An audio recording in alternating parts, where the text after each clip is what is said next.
এই তালেব সাহেব আমার সাথে কোনো পরিচয় ছিল না।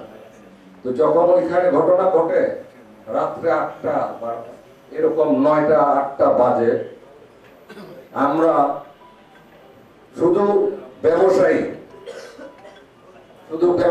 এই কারণে আমরা জীবনের রিস্ক নিয়ে ওই আগুনে ঝাঁপিয়ে পড়েছিলাম। আরো একটা ঘটনা বলি, 5ই আগস্ট যে ঘটনা মধ্য দিয়ে একটা বিপ্লবের মাধ্যমে নতুন বাংলাদেশের সূচনা হয়। 6 তারিখ ভয়ে নারায়ণগঞ্জে আসতে পারিনি, কোনোভাবেই ল অ্যান্ড অর্ডার এত রকম বাজে ছিল যে আমি কোনোভাবেই আসতে পারি নাই। 7 তারিখ ডিসি মহোদয় তৎসময় মাহমুদ সাহেব আমাকে 6 তারিখ 5 তারিখ থেকেই বারবার রিং করছিলেন। আমি ওনাকে বললাম যে মানে ল অ্যান্ড অর্ডার এমন অবস্থা গুলশান থেকে নারায়ণগঞ্জ যেতে কতবার বাধার মুখে বলতে পারতেছি। বান্ডেল থাকলে প্রতি সেনমানিতে টাকা বাঁচবে। বিকাশ সেনমানি বান্ডেল কিনে জিতুন প্রতি লেনদেনে।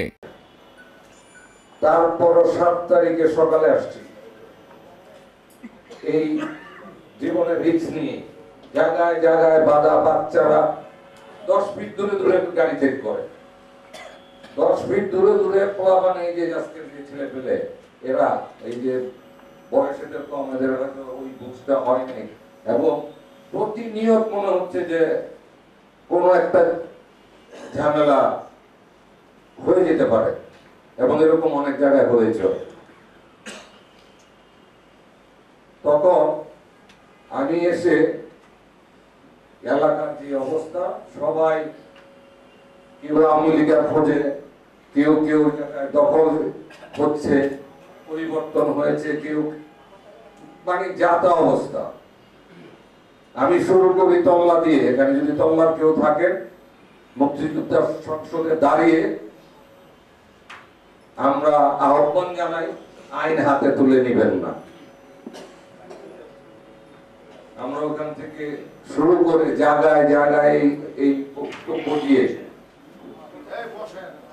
আইন হাতে তুলে নিবেন না। যদি রাষ্ট্র মনে করেন কোন লোক অপরাধী, রাষ্ট্র ব্যবস্থা নিবে, আপনি ব্যবস্থা নিয়েন না। তখন কিন্তু পরিস্থিতি খুবই খারাপ ছিল, আইন হাতে তুলে নিচ্ছিল। আমরা সমস্ত ওই জায়গা থেকে হেঁটে হেঁটে আমরা খানপুর দিয়ে, নলখানপুর দিয়ে, আপনার এই ডিসির বাংলো হয়ে, হসপিটাল হয়ে, মিশন পাড়া হয়ে, বিকিমি হয়ে আমরা কিন্তু নারায়ণগঞ্জ ক্লাব পর্যন্ত এসেছিলাম। নারায়ণগঞ্জকে ভালোবাসি দেখেই কিন্তু এটা হয়েছিল। তাহলে নারায়ণগঞ্জবাসী কাকে চাবে? অবশ্যই যোগ্যতা ইনশাআল্লাহ আমাদের হয়তো আছে, বাকিটা জনগণের উপরে।